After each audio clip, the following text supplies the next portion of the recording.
but I'll start recording. Great. Yeah, I guess first, maybe could you introduce yourself and kind of give us like a background on like who you are, what you do? Yeah, I'll be happy to. So my name is Jose Tejero. I am an exercise physiologist. Let me just start at the very beginning. So I was born in Peru, and that is where the accent comes from. I moved here to the US when I was 16 years old. And it is around that time that I started being very serious about exercising and going to the gym and so on, just like any teenager. And there was a point where nutrition and exercise, I merged both of them, and I saw that there was synergistic effects with, exercising and eating well. And then I saw the changes in my body, and then I was like, oh wow, like this goes hand in hand, right? And that is the reason. I mean, and all of you guys here are studying either nutrition, exercise, or both, so you know the synergistic effects of both practices. So that is basically when I became interested in exercise science and nutrition. But I decided to go to school for exercise science, and I went to the University of Maryland in College Park. And throughout my years there, I was a pre-med student. So I still had the idea that I wanted to go to medical school or PA school. I was not fully sure of what to do. But all I knew is that I wanted to get some exposure to the medical field as an exercise physiologist and then go from there. Actually, I wanted to do physical therapy or PA or med school. So it was like the three of them, which go hand in hand, but I didn't know what to choose. So I started getting some exposure to the medical field. First, I had internships with ophthalmologists, with gynecologists. I ended up having a few internships with surgeons, general surgeons.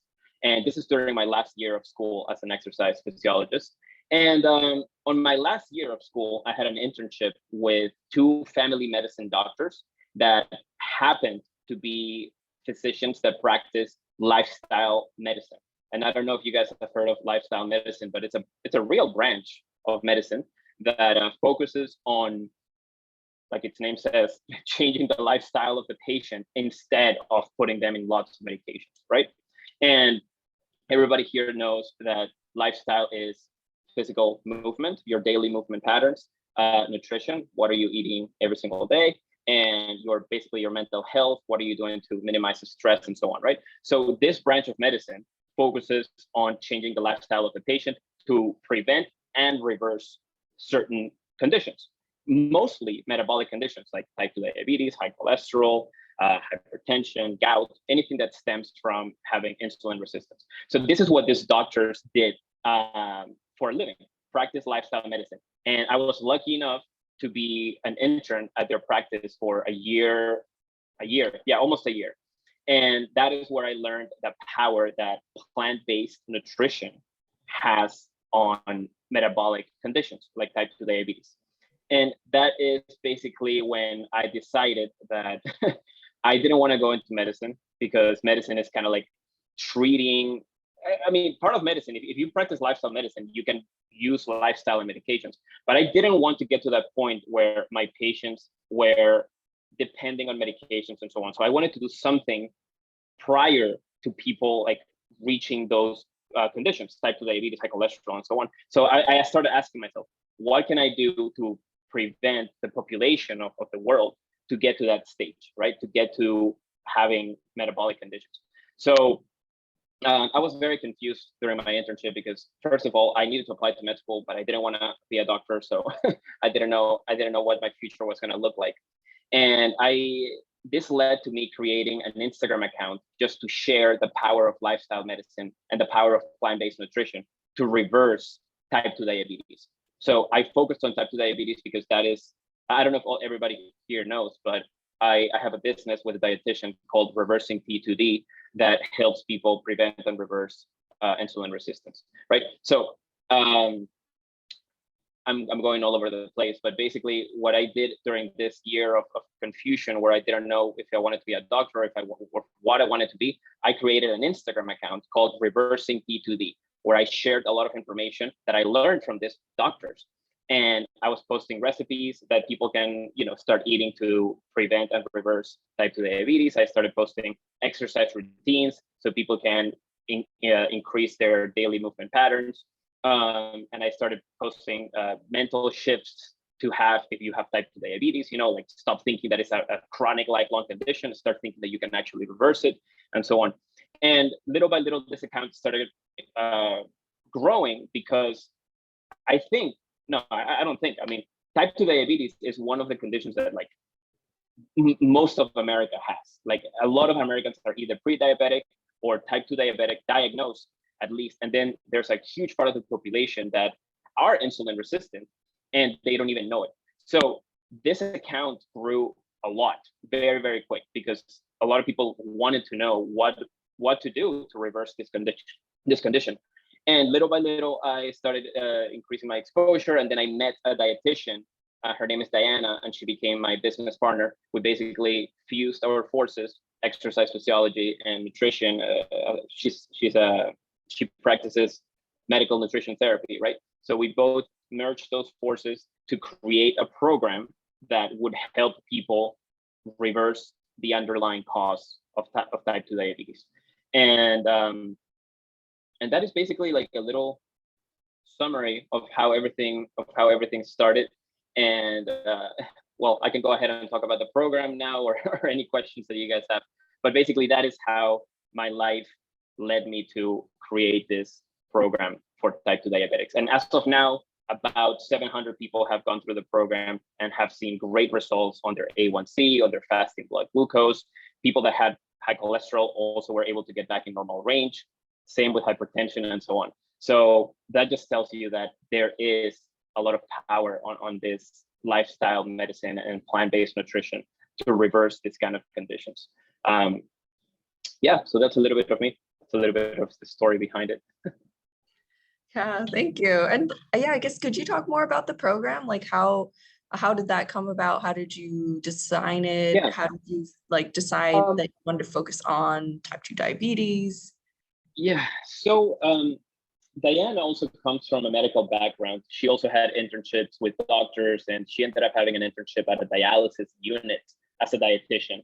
And we noticed that people don't get the support that they need from the moment of diagnosis up to like the moment of like they decide, what do I do to reverse this condition, right? There's a lot of misinformation.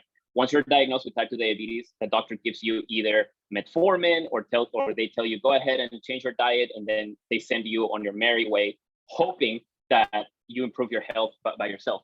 But we noticed that people don't have no idea what to do. People have no idea about how to move their bodies, especially people that have type 2 diabetes. I mean, they got to that point because they do not exercise on a regular basis. They make bad nutrition habits and so on.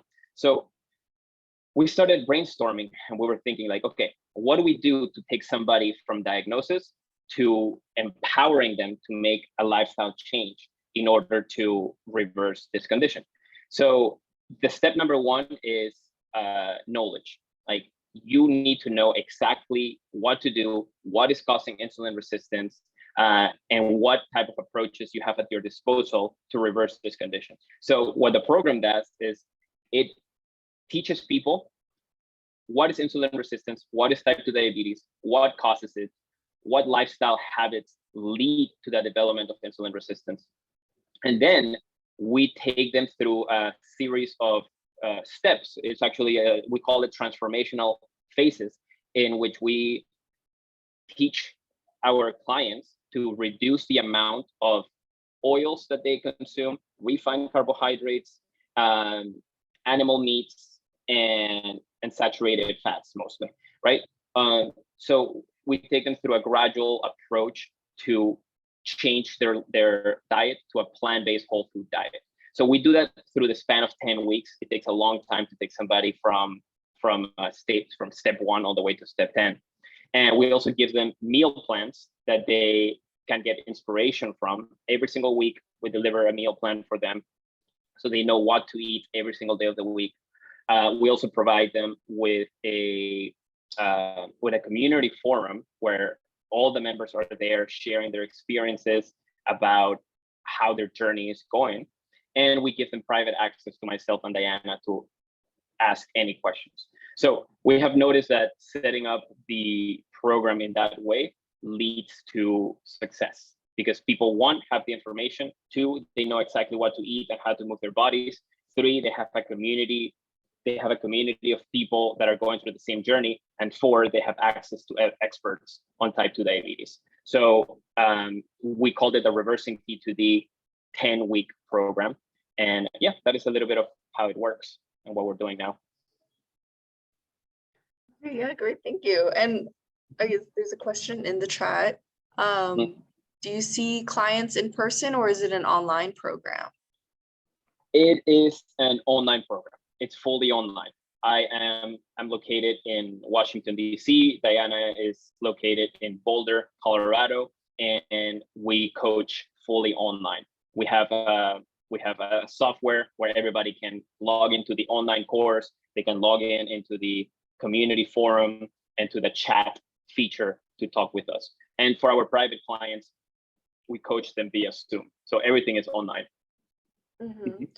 Yeah, and I had another question about, like, I guess, what is your, almost like, how do you find these people who are interested in this? Like, you emphasize prevention rather than like kind of treating after the fact. And like, how do you find these people who are these just people who are interested or like very proactive and like trying to look for ways to naturally kind of like lifestyle-based prevention?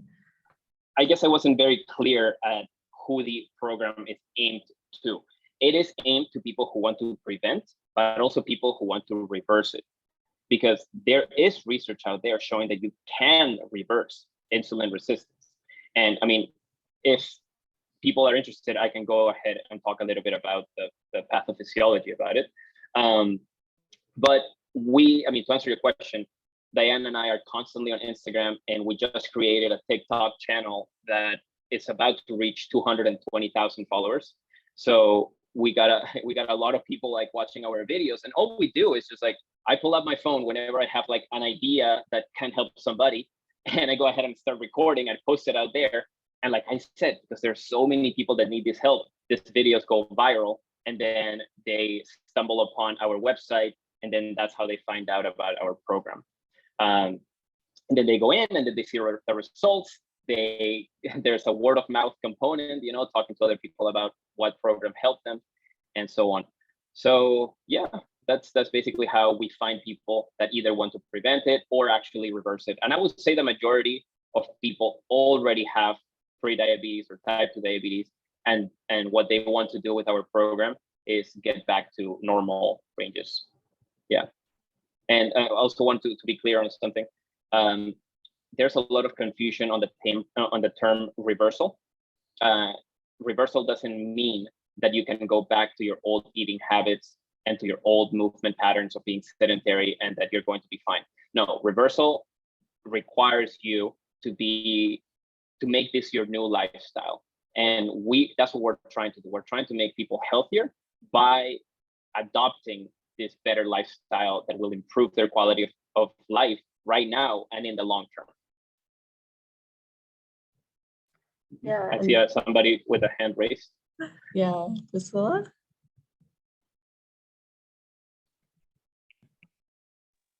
Hey, sorry, I wasn't sure if we were doing questions at the end or not, but I did want to ask about, I know you said you were, you're meeting with clients.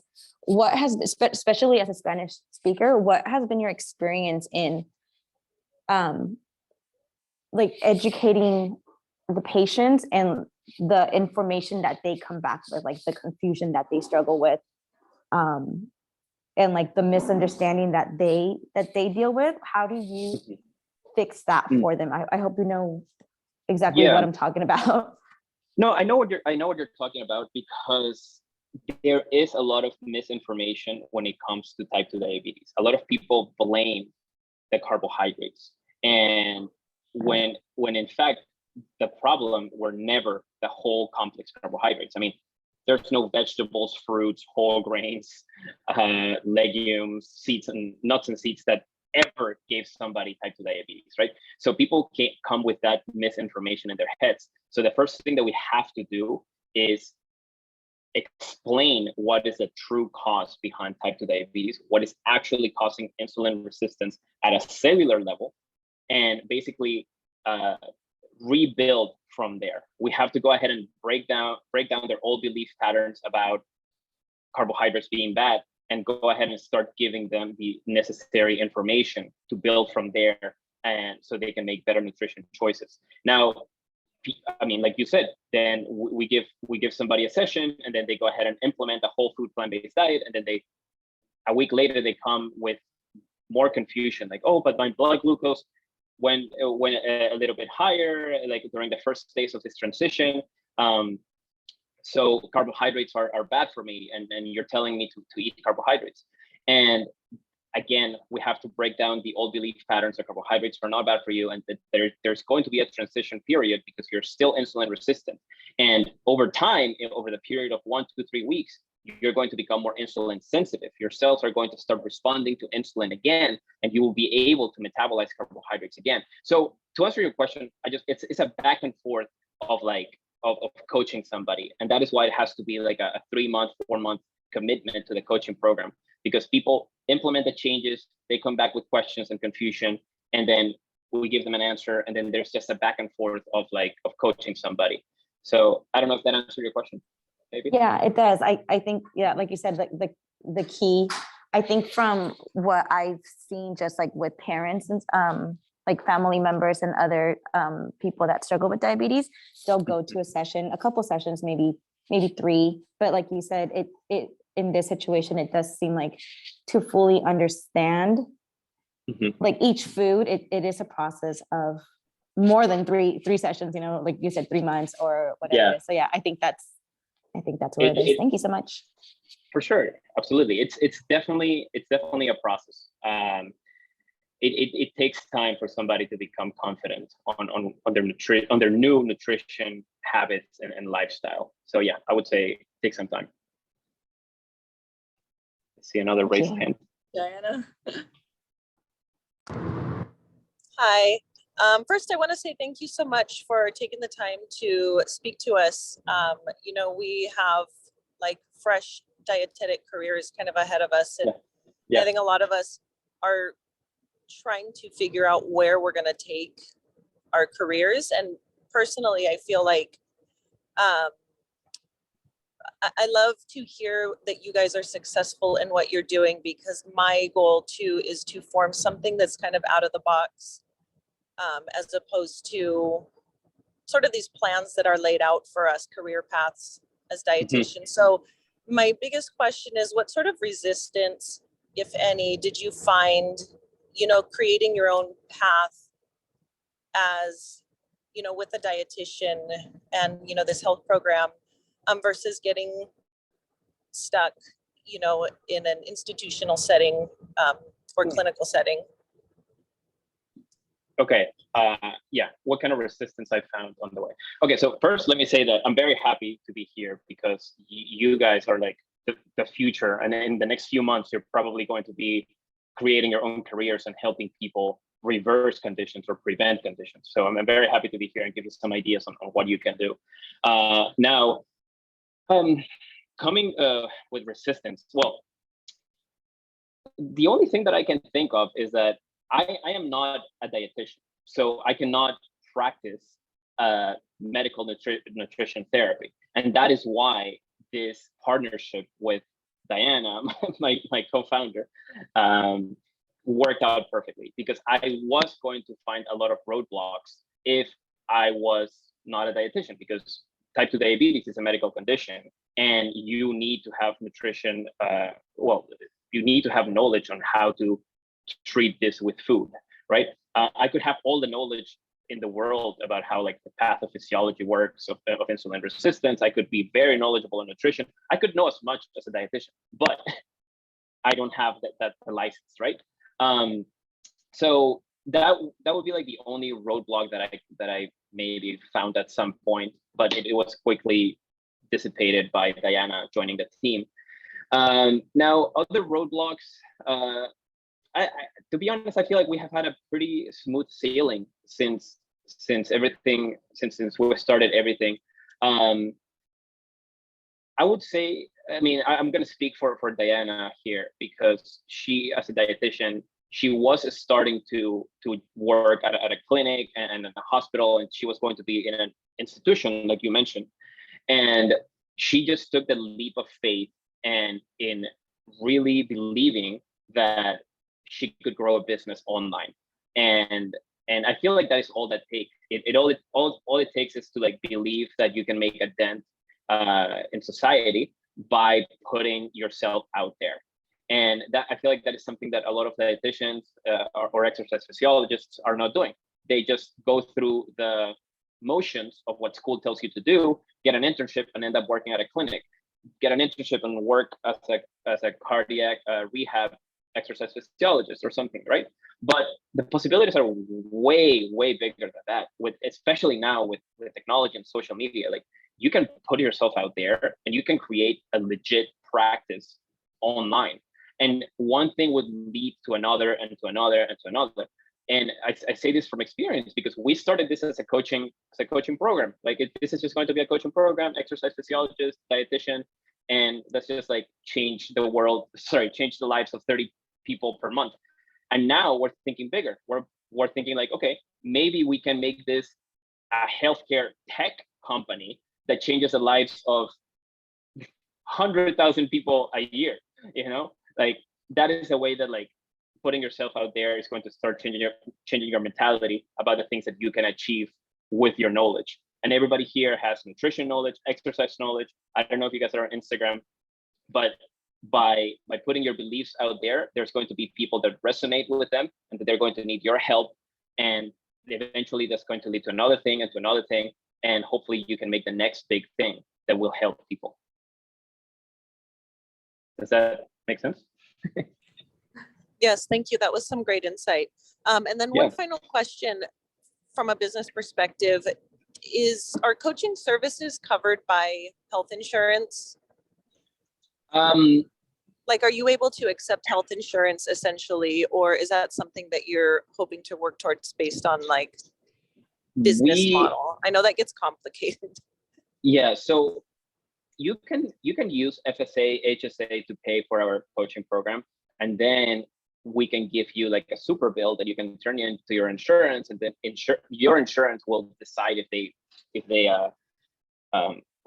reimburse you or not. But now, to take actual insurance, it takes some loopholes that you need to jump through, and you need to like check a lot of boxes of the kind of services that you offer and the kind of like licenses that you have and so on, in order to be able to be covered by insurance. So that is something that we're working on, and we're starting to build a team of dietitians that can provide medical nutrition therapy to our clients. And then hopefully that will check some of the boxes for us to be able to take insurance. Yeah, I figured that was the case. I know that gets pretty complicated. It's a shame, in my opinion, because I think we provide such an excellent service in reversing health, conditions. But but thank you for the answers. That was great perspective. Absolutely, my pleasure. And then we have another question in the chat. How did you approach the technology part of starting an online program? The technology part. So I guess I've always been pretty like tech savvy, like just building websites. And, but I don't know how to answer the question. Like, how did you approach the technology? So there's a lot of softwares out there that can help you build a community, that can help you build an online course, that can help you build like a one-on-one coaching. So I guess I just took it one step at a time and started researching softwares that allow me to have an online course, right? And then I found this website called Mighty Networks. Mighty Networks is the software that we use. And, I took a look at it and I was like, okay, we need two things. We need videos to teach people what we're preaching. And we need like some kind of like written part, and we need some like graphics and so on. So Diane and I met for a retreat. We recorded 4 hours of video content. We wrote down everything that we were going to teach on each of the modules. We found graphics, took pictures, everything, and then we put everything together. And nowadays you find softwares that are drag and drop. There's literally no coding needed, nothing like that. So I'm not a coder. I literally just pay for a website that allows me to upload my videos, upload my graphics, and the rest is history. So I wouldn't say that technology was any a roadblock for us. It's pretty easy nowadays to build something online. Yeah. Was this for like the website and the program part of it, or also like the social media aspect of it? Social media. So there are some tactics that you need to follow in order to build a following.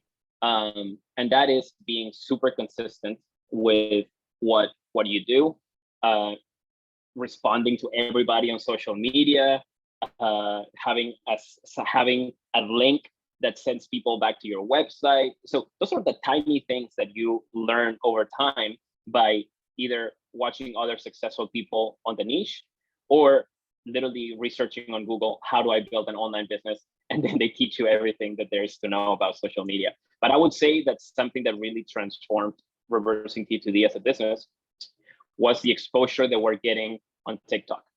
So TikTok is, I would say, is what is giving us about 4,000 new leads, new contacts per month. So because people join our email list because they're interested on learning more about us. And I can't believe that TikTok has such a big impact on a business. It's ridiculous. But if you guys are interested in social media, I would say most of your eggs should be on the TikTok basket. Yeah. Okay. Yeah, thank you. Oh, Jessica said, I'm one of your TikTok followers. Hey, great. Thank you, Jessica. I appreciate that. Nice. And then we have another question in the chat. Would you say the major issue is excessive body weight, or more so frequency of eating and infrequency of exercise? That's a very good question. So insulin resistance, the underlying cause of type 2 diabetes, is multifactorial. It is not one single thing that causes it. So excessive body weight, yeah, sure. The majority of people are overweight, but we also get type 2 diabetics that are underweight. And it's puzzling, right? Because you're thinking, wow, like I thought that only obese people get type 2 diabetes, but it has to do with the threshold of your fat cells, how much fat you can store before your fat cells become insulin resistant. And that is when a trickle down effect starts in the metabolic pathways of your body, which leads to your muscles accumulating intramyocellular lipids, which leads to your liver accumulating intrahepatocellular lipids. And that is what causes insulin resistance at a cellular level. Once you're insulin resistant at the level of the cell, hell breaks loose. Like everything starts going wrong, because insulin is such an important hormone to do so many things at a cellular level that if your cells are not responding to it correctly, then blood glucose goes out of the roof, hypertension manifests in the body, cholesterol goes up, and everything is due to the resistance of insulin at a cellular level. So you could be very thin, but you could have intramyocellular lipids, which are leading to you to become type 2 diabetic. So excessive body weight, sure, it is an issue. It's not the rule. We actually just had a client join, and he joined like 6 months ago, and he was 120 pounds. And in the span of like 6 months, we helped him gain about 40 something pounds while his blood sugars were going lower and lower and lower. So that just tells you that it's not just weight. It is a mix of multiple things.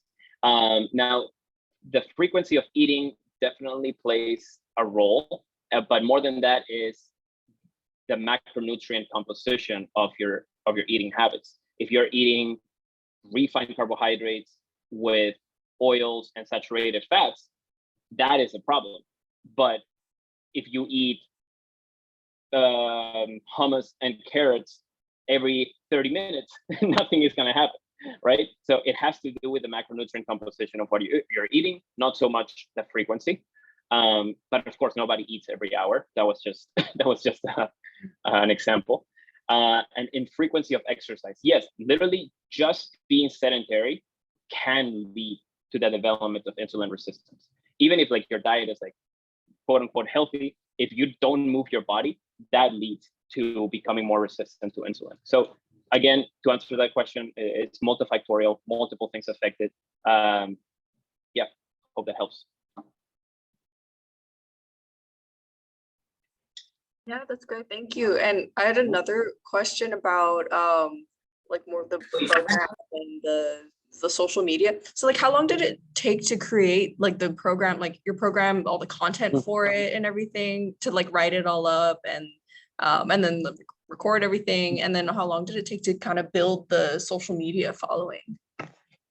That's a good question. So Diana and I, we met at the very end of 2019. And we created, first thing we did was create an ebook. So that ebook was super simple. It was like 20 pages of the basics of nutrition, the basics of insulin resistance, and about 11 habits that they can start implementing right now to reverse insulin resistance. Building that, and a few recipes. Building that took us like 3 weeks. And we just used the power of technology. We found a software that allows you to sell ebooks and collect payments. And at that time, I think I only had 4,000 followers on Instagram. We put it out there and we started making like, I don't know, like a few sales. It was like $9.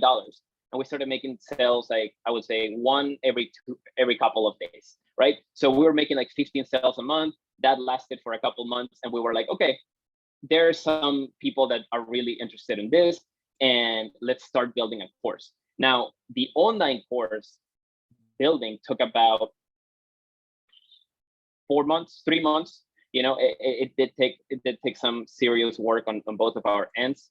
And then when we were ready to record everything, I flew to Puerto Rico, where she used to live, Diana, and we recorded everything in the span of like 5 days. So once everything was recorded and once everything was uploaded to the software that hosts our online course, I would say that took 6 to 7 months. And then we put it out there to make sales, I would say, at the end of 2020.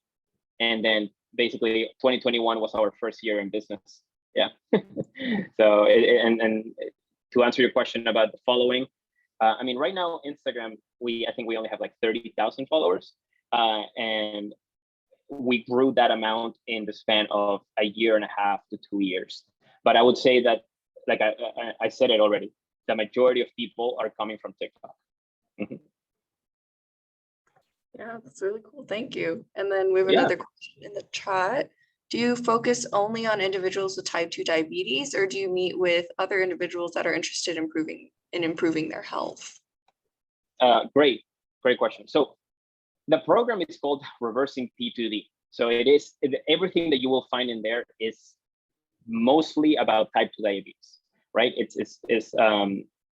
I would say if somebody joins with the idea that they just want to improve their health, they're going to be like, why am I being reminded about type 2 diabetes every month? So I wouldn't say that the program itself is made for somebody that just wants to improve their overall health. It's definitely niche down for type 2 diabetics or people with pre-diabetes or people that have genes that run in their family with type 2 diabetes. Those are the ideal people that would join our program. Now, when it comes to somebody just interested in improving their health, we could take them as private clients. Myself or Diana, according to what they want, we can take those clients, but it's not the majority of our clientele. Yeah, thank you. And then Yeah. I had another question about like, I guess like what are some of the most popular, or I guess like diet or exercise advice or tips that you guys will tell your clients? So I would say that the number one thing about exercise is the exercise that works is the one that you will actually do. Okay, so exercising once a week is way better than never exercising. And exercising in the morning or at night doesn't really matter as much as you actually getting the workout in for the day. So I would say that the first thing that we say is like, commit to a time that nobody's going to bother you, and try to do it at least 4 to 5 times a week, even if it's just walking around the block for 20 minutes. That would be like the first thing that we say when it comes to exercise. When it comes to nutrition, well, we are a plant-based whole food advocate. We advocate for that diet. So we teach people how to go step by step to start limiting the amount of animal products that they eat on their diet, start limiting the amount of refined carbohydrates, oils, and so on. And it takes 5, 6, 7 weeks, according to the depending on the person, on how long it takes them to go through that transformational change from being in the standard American diet to being on a more whole food plant-based diet. Now, with that said, I don't want people to think that eating animal products or refined carbohydrates will lead to you having type 2 diabetes. That is not the case. Like you develop type 2 diabetes when you're eating an excess amount of saturated fats, of oils, of refined carbohydrates, right? If you're eating and if you're sedentary, that is what leads to insulin resistance. So when people say like, no, I mean, you're wrong because chicken is not giving me type 2 diabetes, it's like, yeah, you're 100% right. Chicken is not going to give you type 2 diabetes. But if you already have type 2 diabetes, you're already insulin resistant. That means that you made some lifestyle choices for many years that led to that point. And the best thing that you can do is do a complete 180 of that diet and start following a more plant-based whole food diet, which is naturally low on saturated fats, naturally void of refined carbohydrates. And that is what will lead to the greatest improvement. So I just wanted to make that clear. Yeah, that definitely makes sense. And can I ask, like, with your, I guess, because it's like a very unique like program you have and kind of like a practice that you've set up. So like, what does a typical day look like for you? Like, how much time do you spend on, like, I don't know, meetings with clients, or like, do you spend most of your time doing your social media, or like That's a good question.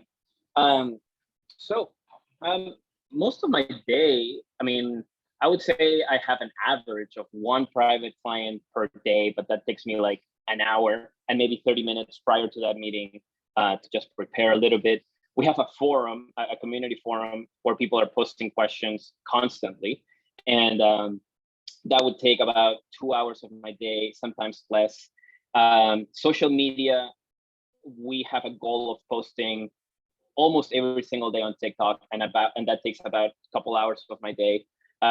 Then future business goals and meetings with Diana and with our employees and with our interns, I would say it takes on average another 1 hour of my day. And that is pretty much up until now how my day to day has been. But now that we have bigger objectives, we have fundraising coming, we have employees coming, we have hiring dietitians coming. Like, a lot of things are going to come, and I know that my days are going to go from 6 hours a day to like 16 hours a day. So it just comes with the business growth, So yeah, but up until now, I've been pretty lucky that my work demands haven't been that big, and that is one of the reasons why I signed up for an Ironman last year. I don't know if you can see my hat. An Ironman is a triathlon that takes a lot of work and commitment to train for. And I was like, oh, you know what? I'm not working that much. Let me go ahead and train for it. So that is what I did last year. Yeah. Wait, so you did the Ironman last year? I did the Ironman on September 2021. Yeah. Oh, wow. Yeah. It was very fun. It was very That's crazy. Yeah. I see a question. Do you want to read it? Yeah, it's in the chat. Going back to the cause of diabetes, have you found that stress is a major trigger? Curious about the issue, particularly when it comes to the low-income community who are often under stress, juggling 2 or more jobs, no transportation, children, and those stressful situations. Yeah, emotional stress definitely plays a big role. I wouldn't say in the cause of insulin resistance at a cellular level, but it does lead to your adrenal glands to be constantly pumping out cortisol, right, which is the stress hormone, and elevated levels beyond threshold of this hormone does lead to higher blood glucose, right? And if your blood glucose is constantly elevated, that means that insulin is also constantly elevated, trying to level down those glucose levels, right? And that leads to the feedback loop of the pancreas constantly secreting insulin, which eventually tires out the pancreas and the beta cells die. So yes, it does lead to insulin resistance, but it doesn't play such big of a role as diet and exercise.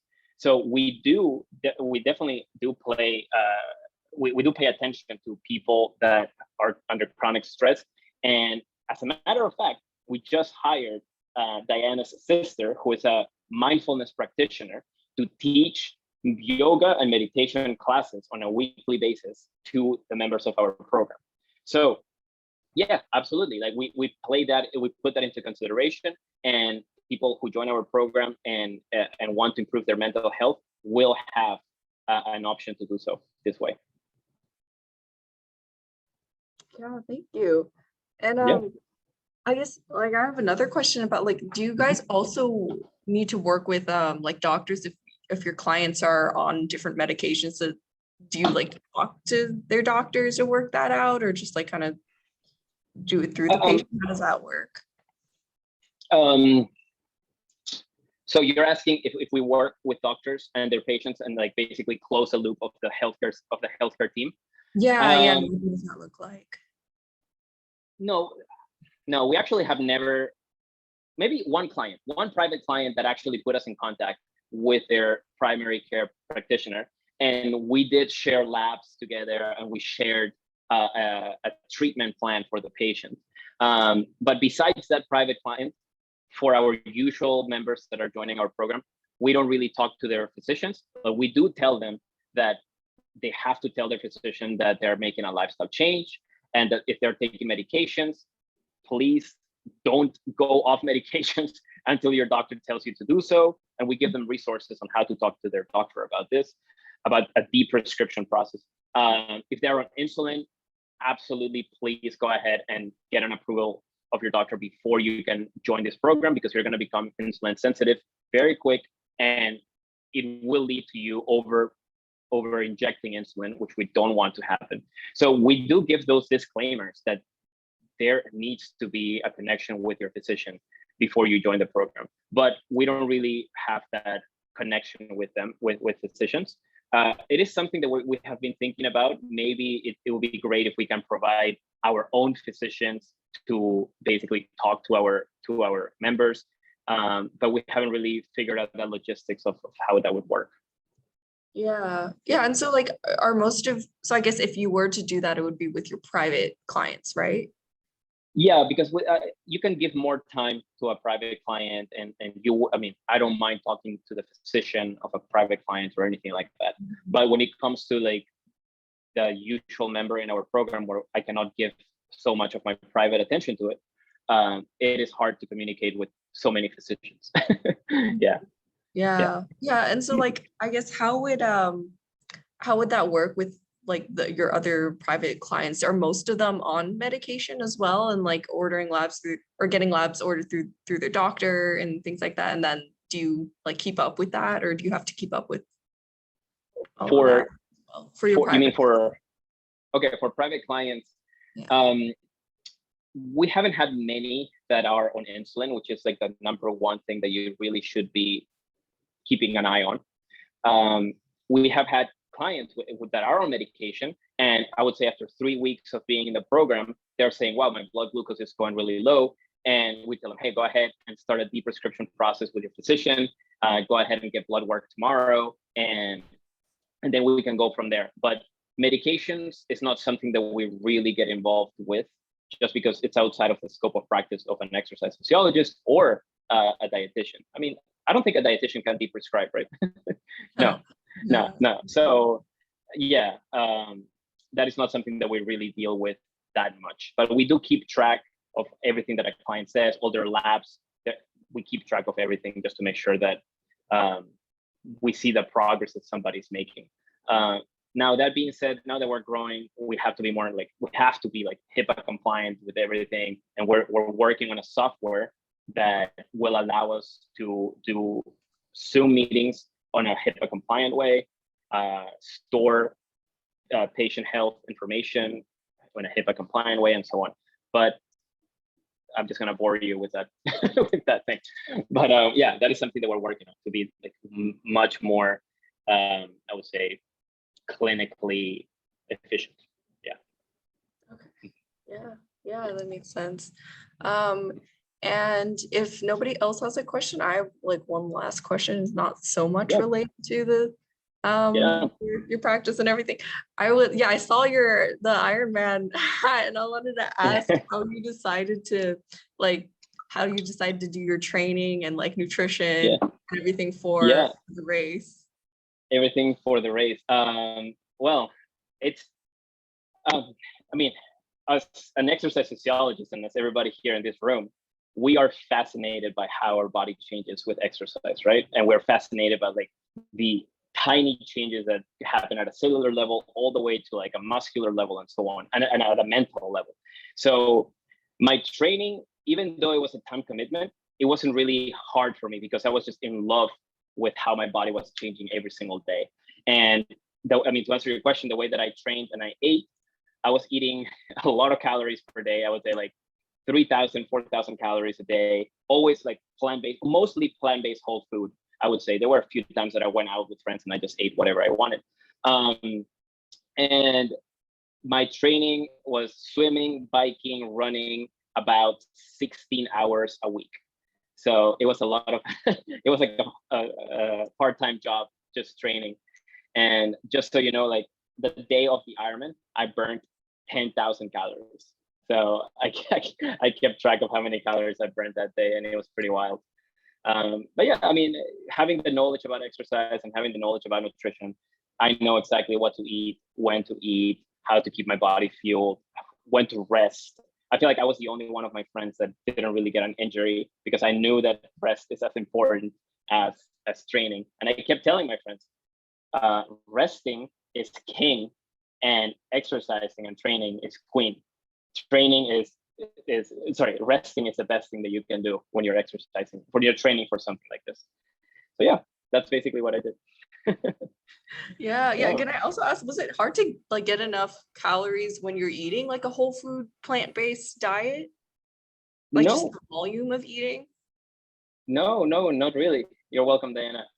No, not really. It wasn't hard at all. I mean, I eat a lot of tofu, a lot of tempeh, seitan, a lot of brown rice, a lot of potatoes, a lot of sweet potatoes. I feel like it is a nutrient dense diet and a low calorie density diet. But if you really plan ahead, you can reach your macronutrient goals very easily. Yeah, and also before we end, I just want to say, like, if anybody here is interested on getting some exposure to like type 2 diabetes, about nutrition, exercise, or anything, we do have like some spots for like interns at Reversing T2D to work on certain things like, research for a blog post or research for social media posts, and that can give you exposure and some ideas on what you would like to do in the future. We'll be happy to take somebody. So yeah, just wanted to say that, put it out there. Yeah, that's actually great. Like, could I guess I could send out an email to our club members after and give your information. Would that be all right? Okay. Yeah. My email is Jose. Well, you know my email. I'll just post it here if anybody wants to reach out. Jose@reversingt2d.com. There it is.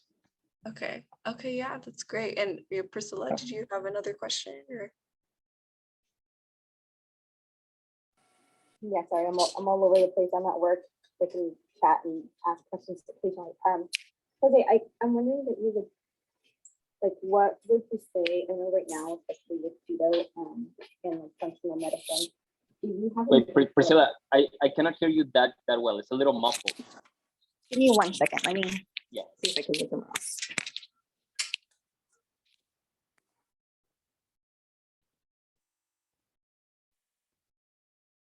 It was a little hard to hear. Yeah. Sorry, I'm at work, so I'm Yep. kind of walking to the copy machine and walking around all over, but I'm doing exercise. Yeah. What would you say, if you can speak about this on this, in regards to like functional medicine and the current like topic on keto? Since you are experienced with this, it's because it's so controversial, and but we Yeah. do see people having like a positive experience with it, With a keto like diet? with keto, but also like working with the functional medicine doctor, like somebody that is in like alternative medicine, somebody that's trained, that can actually help you help. Yeah. What are your thoughts on those, and like what? It really depends on the person. So I'm not going to say that the keto diet doesn't work to lower your blood glucose levels. It absolutely does. But it does it at the exchange of giving up carbohydrates or lowering your carbohydrate intake to less than 5% of your total caloric intake per day.